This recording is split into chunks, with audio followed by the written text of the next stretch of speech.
Hello everyone, आप सबका स्वागत है आपके अपने चैनल बिंदास विद मैथ्स पे। देखिए डियर फ्रेंड्स, अपन ने पिछले वीडियो में साइकोलॉजी का 2011 में जो रीट का पेपर लगा था उसमें जो साइकोलॉजी के 30 क्वेश्चन आए थे वो हमने पिछले वीडियो में कंप्लीट किए थे। चूँकि मैं आपको सिर्फ आंसर बता रहा हूँ ताकि आपको ये पता चले कि आपकी तैयारी अब तक कितनी हो चुकी है साइकोलॉजी में और किस प्रकार के प्रश्न रेगुलर पूछे जा रहे हैं। हालांकि अब जो प्रश्न आजकल जो प्रश्न आ रहे हैं ना साइकोलॉजी के, वो थोड़े अप्लाइड क्वेश्चन आ रहे हैं, उनमें थोड़ा सोचना समझना ज़्यादा पड़ रहा है। तो फिर भी ये भी क्वेश्चन महत्वपूर्ण है। जब आप इन क्वेश्चनों को एक बार सोल्व करेंगे तो आपको खुद को कॉन्फिडेंस आएगा। ठीक है, तो इस वीडियो के अंदर अपने 2012 में जो रीट का पेपर लगा था वो करेंगे। आपको पता है 2022 से पहले सिर्फ जो थर्ड ग्रेड की जो वैकेंसी आती थी वो रीट के बेस पे आती थी। रीट के अंदर वही 150 प्रश्न आते थे जो अब आते हैं। तो लेकिन ये बिना नेगेटिव की एग्ज़ाम थी उस टाइम पे और इसी के बेस पे सिलेक्शन होता था। आजकल मेंस एग्ज़ाम वो लगती है थर्ड ग्रेड की, उसके लिए भी जो 10 क्वेश्चन साइकोलॉजी के आते हैं अपने थर्ड ग्रेड के अंदर, उनमें भी आपको हेल्प मिलेगी इन क्वेश्चनों से। तो चलिए स्टार्ट करते हैं। क्वेश्चन नंबर फर्स्ट आपका है, कुपोषण के प्रभाव के बारे में निम्न में से कौन सा कथन आपका सत्य नहीं है, यानी कि जो है गलत है। तो देखो, कुपोषण के प्रभाव के बारे में आप सबको पता है जीवन के बाद के वर्षों में यह मस्तिष्क की कोशिकाओं को प्रभावित करता है, यह बालकों की सीखने की योग्यता को प्रभावित करता है। तो देखो ये तो सही है भाई, बालकों की जो सीखने की जो योग्यता होती है, एबिलिटी, उसको ये प्रभावित करता है। कुपोषण किसी भी प्रकार का कुपोषण हो सकता है। बालक निराश एवं आशंकित रहते हैं, बिल्कुल ये भी सही है। यह कद को प्रभावित करता है, बिल्कुल ये तीनों सत्य है बात है कुपोषण के बारे में। लेकिन देखो ये जीवन के बाद के वर्षों में नहीं, बल्कि ये जो माता होती है ना और जो पेट के अंदर जो बच्चा होता है उसी टाइम से ये प्रभावित करने लग जाता है कुपोषण। तो ये आपका नेगेटिव स्टेटमेंट है, इसका आंसर हो जाएगा ऑप्शन नंबर ए। फिर सेकंड क्वेश्चन है आपका, वह संधि काल में निम्न में से कौन सा बाह्य अभिव्यक्ति नहीं है। तो देखो, प्रभुता सत्ता के विपरीत विरोध। वह संधि काल का मतलब होता है एक प्रकार से किशोरावस्था के टाइम की बात कर रहा है, यानी कि जो बालक किशोरावस्था में होते हैं 11 से 18 साल के बीच में, वो जो आपके बालक हैं वो कौन सा बाह्य अभिव्यक्ति नहीं है, यानी कि वो कौन सी अभिव्यक्ति उनके अंदर नहीं होती है। तो देखो, प्रभुता सत्ता ये के विपरीत विरोध, मतलब दोनों की उसको इच्छा होती है, चाहत होती है। अशांति भी मन में बनी रहती है। आत्मनिर्भरता के प्रति आग्रही, बिल्कुल आत्मनिर्भर होना चाहते हैं किशोर बालक। लेकिन देखो, सक्रिय खेलों के स्थान पर बैठे रहकर खेल अधिक पसंद करना, ये गलत है। हालांकि सक्रिय रहते हैं, सक्रिय ये कह रहा है सक्रिय खेलों के स्थान पर बैठे रहकर नहीं, जबकि वो तो बिल्कुल सक्रिय रहते हैं खेलों के अंदर इस अवस्था में जो बालक होते हैं, वह संधि काल। नेक्स्ट है तीसरा प्रश्न इसमें, निम्न में से कौन सा कथन मिडिल स्कूल स्तर के विद्यार्थियों के विकास से सहमति नहीं रखता। तो यहाँ पर देखिए, सामाजिक व्यवहार उत्तरोत्तर समविवेक समूह के आदर्शों से प्रभावित होता है। बिल्कुल, मिडिल स्कूल स्तर के जो विद्यार्थी होते हैं वो अपने समविवेक समूह में ही रहते हैं हमेशा, तो उनका उन पर प्रभाव पड़ता है। तो ये तो सही है। इस अवस्था में अधिकांश बालक तीव्र गति से वृद्धि प्राप्त नहीं करते, ये गलत है। इस अवस्था में जो बालक होते हैं वो उनमें जो शारीरिक और जो बौद्धिक गति होती है ना, वो तीव्र होती है, न कि कमज़ोर होती है। बौद्धिक एवं सामाजिक व्यवहार पर स्वप्रभावितता का महत्वपूर्ण प्रभाव पड़ता है, ये भी बिल्कुल सही है। और अधिकांश विद्यार्थी विशेष रूप से स्व केंद्रित हो जाते हैं, ये भी बिल्कुल सही है। स्व केंद्रित होने का मतलब खुद के बारे में ज़्यादा सोचना स्टार्ट कर देते हैं, मतलब उनका जो सोचने का जो सेंटर पॉइंट होता है ना, वो खुद ही होते हैं वो, ठीक है ना। दूसरों के बजाय अपने बारे में ज़्यादा सोचने लगते हैं, इसका मतलब ये है। नेक्स्ट क्वेश्चन चौथा है इसमें, अधिगम एवं परिपक्वता के संबंध में कौन सा कथन सही है, आपको सही कथन बताना है। तो अधिगम एवं परिपक्वता के संबंध में, तो देखो, बालक की चौथा ऑप्शन से स्टार्ट करते हैं। बालक की अंतर्निहित शक्तियों को बिना समय विचारे विकसित करने के लिए प्रोत्साहित किया जाना चाहिए। देखो ये क्या कह रहा है, बिना समय विचारे, बिना समय के कोई भी चीज़ बालक के साथ नहीं करनी चाहिए, और समय और परिस्थिति देख कर ही हमें उसके साथ व्यवहार करना चाहिए कोई भी। तीसरा कथन देखिए, बालक विकास की दृष्टि से जब सीखने के लिए तैयार नहीं है तब भी वे अधिक प्रयास के द्वारा सीखे जा सकते हैं, बिल्कुल गलत है। जब बालक अंतः अभिप्रेरणा के द्वारा प्रेरित नहीं होगा, उसके अंदर अंतः अभिप्रेरणा नहीं होगी, जब वो खुद सीखना नहीं चाहेगा तब तक अपन बिल्कुल नहीं सिखा सकते उसको। दूसरा कथन है आपका, वंशक्रम संभाव्य क्षमता की सीमा के कारण बालक एक निश्चित सीमा से आगे तक विकसित हो सकते हैं। देखो, वंशक्रम संभाव्य क्षमता की सीमा के कारण बालक एक निश्चित सीमा से आगे तक विकसित हो सकते हैं। निश्चित सीमा से आगे विकसित नहीं हो सकते बालक, जितने वंशानुक्रम का उन पर प्रभाव पड़ता है। तो यही बात भी गलत है, निश्चित सीमा से आगे पर विकसित नहीं हो सकते। कथन पहला है, यदि मानव विकास केवल परिपक्वता से होता तो मनुष्य केवल निम्नतम तक ही सीमित रह जाता है। ये बिल्कुल सही कथन है, ये बहुत एग्जाम में पूछा जाता है। यदि मानव विकास केवल परिपक्वता से होता तो मनुष्य केवल निम्नतम तक ही सीमित रह जाते। ये कथन बिल्कुल सही है। विकास एक अधिनियम है कि विकास प्रतिमान के विभिन्न काल में कुशी भिन्न भिन्न होती है। इस अधिनियम के अनुसार जीवन का प्रथम वर्ष सबसे अधिक कुशी का काल होता है। नहीं, ये भी गलत है। वह संधि काल एवं जीवन का प्रथम वर्ष भी जीवन का सबसे अधिक कुशी का काल होता है। बिल्कुल नहीं, वह संधि काल तो बहुत जोखिम भरा काल होता है, जबकि वह संधि काल जीवन का सबसे अधिक दुखी काल होता है। ये भी सही नहीं है, दुखी काल होता है लेकिन जीवन का सबसे अधिक दुखी काल नहीं होता। जीवन का प्रथम वर्ष सबसे अधिक खुशी का एवं वह संधि काल सबसे अधिक दुखी का काल होता है। ये सही है, ठीक है। जीवन का प्रथम वर्ष मतलब शैशवावस्था में बच्चा खुश रहता है बहुत ज़्यादा, और जब किशोर अवस्था में आ जाता है तो बहुत ज़्यादा दुखी होने लगता है कई बातों को लेकर। तो इसका ऑप्शन नंबर 4 सही रहेगा। छठा प्रश्न देखिए,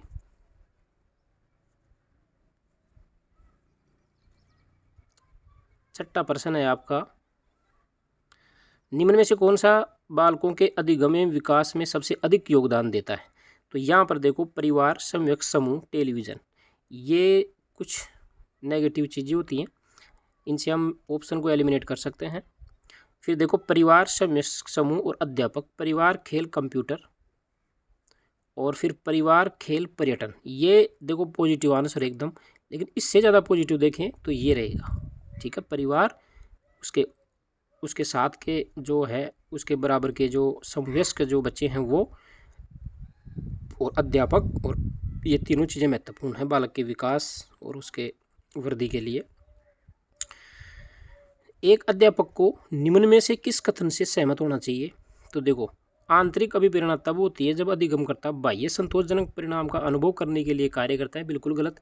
आंतरिक अभिप्रेरणा बाह्य चीज़ों से नहीं होती, जबकि वो तो अंदर अपने आत्मा से होती है। अंदर चाहत, अंदर की जो चाहत होती है ना, उसको ही एक प्रकार से अपन अंत अभिप्रेरणा कह सकते हैं। बाह्य प्रेरणा तब होती है जब अधिगमकर्ता बाह्य पुरस्कार प्राप्त करने के लिए कार्य करता है। बिल्कुल सही है ये, बाह्य और इधर भी बाह्य, ठीक है, ऐसे याद रखना इसको। मतलब बाह्य पुरस्कार हो गया, कोई भी दंड हो गया, इन चीज़ों से बाह्य भी प्रेरणा मिलती है। बाह्य पुरस्कार से स्थायी व्यवहार परिवर्तन होता है, ये भी गलत है। बाह्य पुरस्कार आंतरिक प्रेरणा प्रदान करते हैं, गलत बात है। क्वेश्चन, नेक्स्ट क्वेश्चन है 8वां।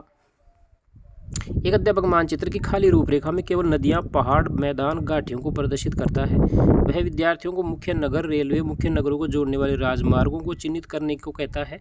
विद्यार्थियों को अन्य पुस्तकों में मानचित्रों के अध्ययन करने की इस दौरान मनाही होती है, ठीक है।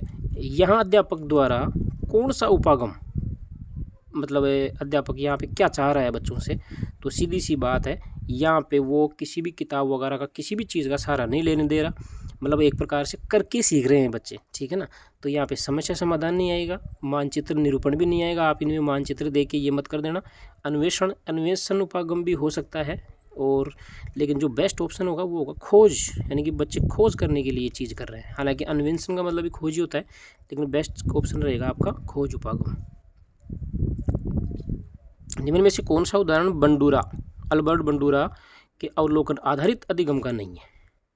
देखो, विद्यार्थी द्वारा केंचुए के विच्छेदन को सीखना, क्रिकेट का उत्साह, सामाजिक अध्ययन के प्रति नापसंदगी, और ये देखिए स्कूल की घंटी बजने पर अपने बस्ते बंद कर लेना। ये मतलब ये वाला जो है ये गलत है। ये अल्बर्ट बंडूरा एक प्रकार से उन्होंने सामाजिक अधिगम का सिद्धांत दिया था, और यानी कि बच्चे देखकर सीखते हैं किसी चीज़ को। तो इन तीनों में आपको पता है बच्चे कहीं ना कहीं देख कर ही यहाँ पे सीख रहे हैं, लेकिन ये स्कूल की घंटी बजने पर बस्ते को बंद कर लेना ये गलत रहेगा।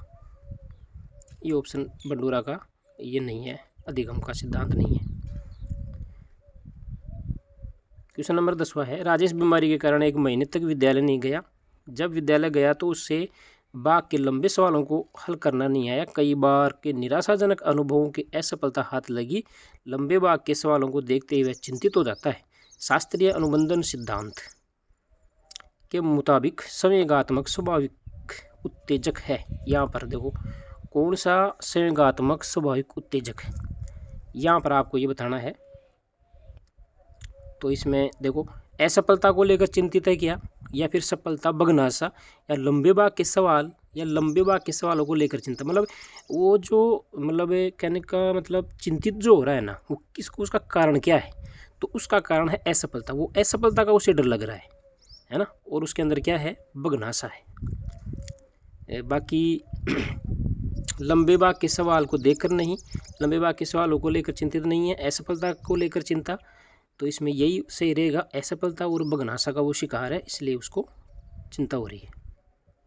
11वां प्रश्न है, बालक के व्यक्तित्व को किस प्रकार का अधिगम अधिक प्रभावित करता है। तो आपको पता है अनुकरण अधिगम, यानी कि किसी दूसरे को देखकर जो बच्चा अपने आप में डेवलपमेंट करता है, जो अपने आप का विकास करता है, वो व्यक्तित्व को एक प्रकार से बहुत ज़्यादा प्रभावित करता है। और अधिकतर बालक जो हैं उनका जो व्यक्तित्व बनता है ना, वो देखकर ही ज़्यादा बनता है। देखकर हर चीज़ ज़्यादा अपने सिद्धांतों में वो देखकर चीज़ों को उतारते हैं दूसरों की, जैसे अपने अध्यापक का अनुकरण करना, माँ बाप का अनुकरण करना, इस प्रकार से। 12वां प्रश्न देखिए, व्यक्तिगत विभिन्नताओं से संबंधित निम्न में से कौन सा कथन सही है। या आपको सही कथन पूछ रहा है, यानी कि व्यक्तिगत विभिन्नता मतलब हर एक व्यक्ति के अंदर अलग अलग विशेषताएं होती हैं, अलग अलग व्यक्ति के अलग अलग व्यक्तित्व होता है। तो उसके बारे में, यदि विद्यार्थियों का बुद्धि स्तर समान है तब भी उपलब्धि में भी भिन्नता हो सकती है। बिल्कुल सही है। यदि विद्यार्थियों का IQ पावर जो कम ज़्यादा है, वो तो हो सकता है, कम ज़्यादा होता है। किसी भी बच्चे का IQ दूसरे बच्चे से समान नहीं हो सकता है कोई 99% तो यही संभावना है कि जो बौद्धिक स्तर होता है वो सब बच्चों का अलग अलग होता है। और इसी चीज़ को देखकर समझकर हमें बच्चों को जो है शिक्षा देनी चाहिए। यदि विद्यार्थियों का बुद्धि स्तर समान है, मतलब मान लो कि 2 विद्यार्थियों का बुद्धि का स्तर, IQ की पावर सेम है, तब भी उपलब्धि में भी भिन्नता हो सकती है। बिल्कुल सही है। ज़रूरी नहीं कि दोनों इंटेलिजेंट बच्चे एक ही काम करें, ठीक है। इसका मतलब ये है सभी बालकों में कुछ भी समानता नहीं होती, ये भी गलत है, कुछ समानता पाई जाती है। व्यक्तिगत विभिन्नताओं के वक्र खींच कर दिखाने पर वह एक दिशा की ओर झुक जाता है, ये भी गलत है। सबका वक्र अलग अलग होता है। जो व्यक्तिगत विभिन्नताओं का जो वक्र होता है वो सबका अलग अलग होता है। व्यक्तिगत विभिन्नताएं वंशक्रम के कारण होती हैं, ये भी गलत है। विभिन्नताएं जो होती है ना व्यक्तित्व में, वो वातावरण के कारण भी हो सकती हैं। निम्न चित्र उदाहरण है, यह आपको एक चित्र दे रखा है और आप सबको पता है, आपने साइकोलॉजी अच्छे से पढ़ी होगी, पहले भी पढ़ी होगी। तो ये आपका प्रत्यय मानचित्र है, ठीक है। प्रत्यय का मतलब ये चिन्ह मानचित्र है। इसमें आपको जो है प्राचीन मिस्र कला के बारे में बताया हुआ है, फिर इसको पार्टों में विभाजित करके, और इस प्रकार से मतलब ये एक प्रकार से मानचित्र है, प्रत्यय मानचित्र के द्वारा बच्चे को सिखाया जा सकता है चीज़ों के बारे में। 14वां प्रश्न देखिए, निम्न में से कौन सी तकनीक प्रक्षेपण तकनीक नहीं है। देखो खेल तकनीक, शब्द साचार्य परीक्षण, चित्र साचार्य परीक्षण, तीनों ही आपकी जो है प्रक्षेपण तकनीक है, जबकि व्यक्तिगत अध्ययन ये कोई परीक्षण नहीं, ठीक है। ये एक प्रकार से प्रक्षेपण तकनीक नहीं है। ऑप्शन नंबर 14 सही रहेगा। 15वां प्रश्न है आपका, देखो इसमें प्रजातिगत व्यक्तिगत विभिन्नताओं को समझने में निम्न में से क्या मददगार साबित नहीं होता। तो यहाँ पर देखो मूल्य व्यवस्था, शाब्दिक एवं अशाब्दिक संप्रेषण, अधिगम की प्रक्रियाएं एवं विभिन्न व्यवस्थाएं, और लास्ट का है बुद्धि। तो जो बुद्धि है वो प्रजातिगत व्यक्तिगत विभिन्नताओं को समझने में निम्न में से क्या मददगार साबित। बुद्धि के आधार पर हम जाति विशेष जो है कि विभिन्न के अंदर व्यक्तिगत विभिन्नताओं को नहीं समझ सकते, ठीक है ना। बुद्धि के आधार पर उनके अंदर मूल्यों की समझ हो, शाब्दिक अशाब्दिक संप्रेषण मतलब बात करने का तौर तरीका, अधिगम प्रक्रियाएं, ठीक है, सीखने की जो अधिगम करने की जो प्रक्रिया, उनके आधार पर हम ये विभिन्नताएं समझ सकते हैं, बाकी बुद्धि के आधार पर नहीं हो सकता ये। 16वां प्रश्न देखिए, व्यक्ति में उन मनोदैहिक व्यवस्थाओं का संगत्यात्मक संगठन है, ये परिभाषा है व्यक्तित्व की, जो वातावरण के साथ उसके अपूर्व समायोजन को निर्धारित करता है। व्यक्तित्व की यह जो परिभाषा दी थी वो दी थी GW आलपोर्ट की परिभाषा है, बहुत इंपॉर्टेंट है, कई एग्जामों में आ चुकी है ये परिभाषा। प्रायः बालकों की बुद्धि का मापन किया जाता है, देखो, वाचिक व्यक्तिगत बुद्धि परीक्षणों से, अवाचिक मतलब वाचिक का मतलब होता है सुनकर, उनसे कुछ पूछकर, अवाचिक का मतलब उनसे कुछ बुलाया नहीं जा सकता, कहने का मतलब कुछ रिटर्न कार्य उनको दिया जाता है। और अवाचिक व्यक्तिगत बुद्धि परीक्षणों के द्वारा, वाचिक समूह बुद्धि परीक्षणों के द्वारा, अवाचिक समूह बुद्धि परीक्षणों के द्वारा। तो प्राय बालकों की बुद्धि का जो मापन किया जाता है ना, वो अक्सर अवाचिक का मतलब होता है कुछ उनको समूह के रूप में कुछ लिखने को या कुछ कोई भी मतलब प्रोजेक्ट उनको दे दिया जाए तो उनमें कैसा प्रदर्शन करते हैं वो, उसके आधार पर हम बुद्धि का मापन कर सकते हैं। क्वेश्चन नंबर 18 आपको इसमें आपका है, इसके अंदर देखिए, निम्न में से कौन बुद्धि परीक्षणों के दुरुपयोग का संकेत देता है? तो देखो, उन्नति के लिए मापन में सहायक, ये तो सही है। बालकों को वर्गीकृत करने में बिल्कुल IQ के हिसाब से हम बालकों को अलग अलग क्लासिफिकेशन कर सकते हैं। अधिगम प्रक्रिया को बेहतर बनाने के लिए भी बुद्धि का स्तर जानना जरूरी है। देखो, ये इसका क्या है, दुरुपयोग है। बुद्धि लब्धि का लेवल बालकों पर लगाकर अध्यापक अपनी अकुशलता को छिपाते हैं, ये बिल्कुल सही है, मतलब वैसे गलत है, ये बुद्धि का दुरुपयोग है ये। निम्न में से कौन सी पिछड़े हुए बालकों की विशेषता नहीं है? अपनी प्रकृति प्रदत्त योग्यताओं से कम स्तर की शैक्षिक उपलब्धि का प्रदर्शन करना, बिल्कुल सही है ये। प्रकृति प्रदत्त योग्यताओं का मतलब यह है कि अपनी आयु के हिसाब से उनकी जो शैक्षिक क्षमता होती है ना, जो पढ़ने लिखने की जो योग्यता होती है, वो उसका स्तर कम रहता है, ठीक है ना। जैसे बालक 10 साल का है और उसके अंदर पढ़ने लिखने की क्षमता 5 साल के बालक के बराबर है, तो ये कहने का मतलब ये है। सामान्य विद्यालय कार्य के साथ वे गति नहीं कर पाते, बिल्कुल सही है। अपनी आयु के बालकों से काफ़ी पिछड़ जाते हैं, बिल्कुल सही है। कम बुद्धि रखते हैं, ये इसका मतलब नहीं है। अगर कोई बालक पिछड़ा हुआ है तो उससे ज़रूरी नहीं है कि वो उसमें क्या है, बुद्धि कम है, वो किसी भी प्रकार से पिछड़ सकता है, बुद्धि के कारण नहीं पिछड़ता बालक। 20वां प्रश्न, निम्न में से कौन सा तरीका प्रत्यय समायोजन का है? तो यहाँ पर आपका आ जाएगा लक्ष्यों का प्रतिस्थापन, ये प्रत्यय समायोजन का उदाहरण है। समायोजन बहुत प्रकार से किया जा सकता है, तो यहाँ पर प्रत्यय समायोजन, लक्ष्यों का प्रतिस्थापन। अपने लक्ष्य, जैसे एक लक्ष्य हमारे को प्राप्त नहीं हो रहा तो हम उसकी वजह दूसरा लक्ष्य बना लेते हैं, तो यानी कि एक लक्ष्य का प्रतिस्थापन कर दिया दूसरे लक्ष्य पे। तो ये है 21वां प्रश्न है आपका, पृथक कक्षाओं एवं संवर्धन कार्यक्रमों का प्रयोग शिक्षा के लिए किया था, मतलब कौन कैसे बालकों को शिक्षा देने के लिए पृथक अलग से कक्षाएं लगाई जाती हैं और संवर्धन कार्यक्रम किए जाते हैं। तो ये आ जाएगा प्रतिभाशाली बालकों के लिए काम किए जाते हैं। निम्नलिखित का मिलान करते हुए दी गई तालिका में से सही उत्तर का चयन करें। तो यहाँ पर देखिए, अपन पढ़ते हैं इनको। मंत्रंग को एक रक्षा तंत्र के रूप में वर्गीकृत कर सकते हैं। रक्षात्मक तंत्र व्यक्ति का बचाव करती है। उदात्तीकरण को रक्षात्मक तंत्र के रूप में वर्गीकृत किया जा सकता है। क्षतिपूर्ति को रक्षात्मक तंत्र के रूप में वर्गीकृत किया जा सकता है। तो यहाँ पर जो आपका आंसर सही रहेगा इसमें, वो है आपका तीसरा, यानी कि 2 4 3 3। तो यानी कि 2, देखिए 2 फिर 4 फिर 3, मतलब मंत्रंग को एक रक्षा तंत्र के रूप में वर्गीकृत कर सकते हैं। पर यह है आपका प्लायन। प्लायन का मतलब होता है जहाँ पे अपने को कोई कठिनाई हो रही है ना, वहाँ से हम उठकर दूर चले जाते हैं उससे छुटकारा पाने के लिए। रक्षात्मक तंत्र व्यक्ति का बचाव करता है। चिंता, जो चिंता होती है ना, ये व्यक्ति का क्या करती है, बचाव करती है। उदात्तीकरण को रक्षात्मक तंत्र के रूप में वर्गीकृत किया जा सकता है। प्रतिस्थापन, लक्ष्यों का प्रतिस्थापन कर देते हैं। और उसके बाद में है क्षतिपूर्ति को रक्षात्मक तंत्र के रूप में वर्गीकृत किया जा सकता है। क्षतिपूर्ति मतलब ये आ जाएगा आपका नकारना। तो इसमें थोड़ा सा देखो, यहाँ पर एक है ना, एक ये आएगा चौथे ऑप्शन में, मतलब ये वाला जो है ये इसका एक रहेगा, नकारना। क्षतिपूर्ति को रक्षात्मक तंत्र के रूप में वर्गीकृत किया जा सकता है, ये है नकारना।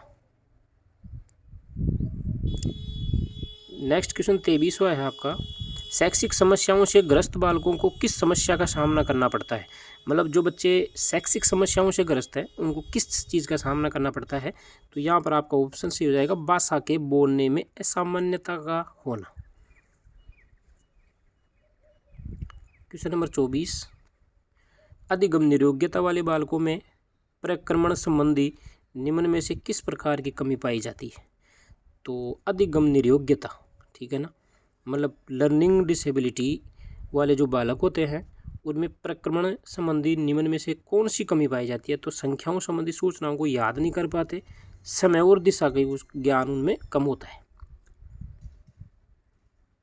मांसपेशियों पर नियंत्रण कम, मानसिक, ये बिल्कुल भी सही नहीं है, वो पहले वाला ऑप्शन सही रहेगा। निर्माणात्मक मूल्यांकन का उद्देश्य, मतलब जो आपका निर्माणात्मक मूल्यांकन होता है उसका क्या उद्देश्य है। एफ ए बोल सकते हैं इसको, एफ ए और ऐसे जो होते हैं आपके फॉर्मेटिव असेसमेंट और समेटिव असेसमेंट, ठीक है। ये आपका रचनात्मक या निर्माणात्मक आकलन कहते हैं इसको, और इसको आप कह देते हैं योगात्मक आकलन। तो देखो ये जो फॉर्मेटिव असेसमेंट होता है ना, ये प्रगति पर गौर करना, उपचारात्मक अनुदेशन की योजना बनाने के लिए काम में लिया जाता है। और जो फाइनल अपन टेस्ट वगैरह लेते हैं, एग्जाम जो फाइनल एग्जाम होती है वो आपका एक प्रकार से ऐसे होता है। निम्न में से कौन सा शोध चरण शोध को क्रियात्मक अनुसंधान बनाता है। तो वो है आपका प्रोग्राम का क्रियान्वयन एवं अंतिम मूल्यांकन। ये दो इसमें बहुत इम्पोर्टेंट इसके चरण हैं।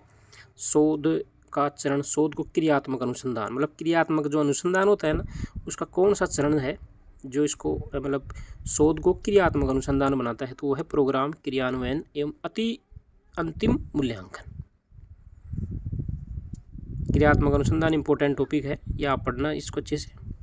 निम्न में से कौन सी समस्या क्रियात्मक अनुसंधान के लिए उपयुक्त नहीं है। तो वो है परंपरागत विधि के ऊपर कंप्यूटर सहायता अनुदेशन का प्रभाव, ये उपयुक्त नहीं है, ठीक है ना। क्रियात्मक अनुसंधान में परंपरागत विधि भी एक चीज नेगेटिव चीज़ है साइकोलॉजी के हिसाब से, और कंप्यूटर सहायता अनुदेशन ये भी एक नेगेटिव चीज़ है। बाकी ये सब पॉजिटिव हैं, आप इनको पढ़ के देखना अच्छे से। बालकों का मुक्त एवं अनिवार्य, ठीक है ना, मुक्त एवं अनिवार्य शिक्षा का अधिकार अधिनियम जो RT 2009 है, किस पर ध्यान इसमें नहीं दिया गया वो पूछा है। तो देखो अध्यापकों को प्रशिक्षण की सुविधा भी है इसमें, गुमसुम बालकों का प्रवेश ये तो बिल्कुल है, नामांकन बढ़ाना, एकेडमिक कैलेंडर को निर्धारित करना भी है। 14 वर्ष के बाद के बालकों को शिक्षा इसमें नहीं दी जाती, लेकिन अब तो आपको पता है NEP 2000 जो आपकी 20 है, NEP 2020 के अंदर ये 3 से लेके और 18 वर्ष के बालकों को मुफ्त में शिक्षा दी जाएगी, ये आप सबको पता होगा। नेक्स्ट क्वेश्चन देखिए, राष्ट्रीय पाठ्यचर्या रूपरेखा NCF 2005 में भारत की धार्मिक सांस्कृतिक विविधता को मनाना, स्त्रियों के प्रति सम्मान, जिम्मेदारी का दृष्टिकोण बढ़ाने के प्रोग्राम का आयोजन एवं वृत्तचित्र फिल्मों को एकत्र करना एवं दिखाना, जिनके माध्यम से न्याय एवं शांति में वृद्धि हो, इसका सुझाव दिया गया, ताकि ऐसा करने से क्या हो भाई, ऐसा करने से शांति की शिक्षा दी जा सकेगी, ठीक है। ऑप्शन नंबर 1 से हो जाएगा। फिर इसका लास्ट क्वेश्चन है आपका, निम्न आपको मिलान करना है। देखो बीज अंकुरित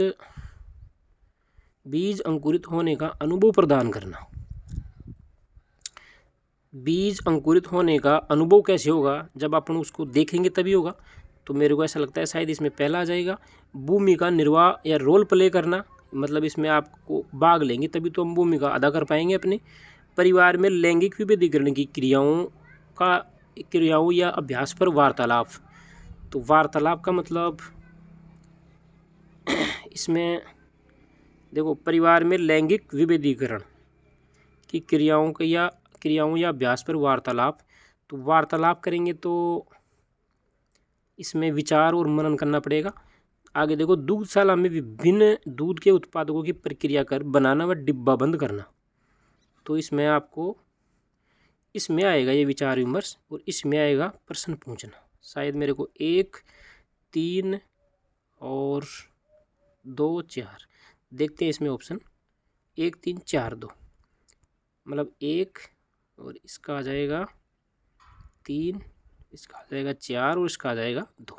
सही किया था अपन ने, तो इसको आप अच्छे से देख लेना। नेक्स्ट वीडियो अब में अपने नेक्स्ट ईयर में जो रीट का पेपर लगा था उसकी साइकोलॉजी क्वेश्चन करेंगे। तब तक तैयारी जारी रखें, बहुत बढ़िया एकदम स्टेट चीज़ें तैयारी करें आप, प्रिपरेशन बीच में नहीं छोड़ें। आप ऐसा मत सोचें कि अभी रीट की एग्ज़ाम होगी फिर थर्ड ग्रेड की वैकेंसी आएगी, ऐसा बिल्कुल भी नहीं सोचना है। आप बिल्कुल कंटिन्यू लगे रहिए। आपको पता है ये मेरे को ऐसा लगता है जो थर्ड ग्रेड वाली जो अपनी रीट की एग्ज़ाम लगेगी उसके तुरंत बाद थर्ड ग्रेड की वैकेंसी आनी है, 100% आनी है, ऐसा आपको बिल्कुल नहीं सोचना है। तब तक मस्त रहिए, पढ़ते रहिए। Thank you.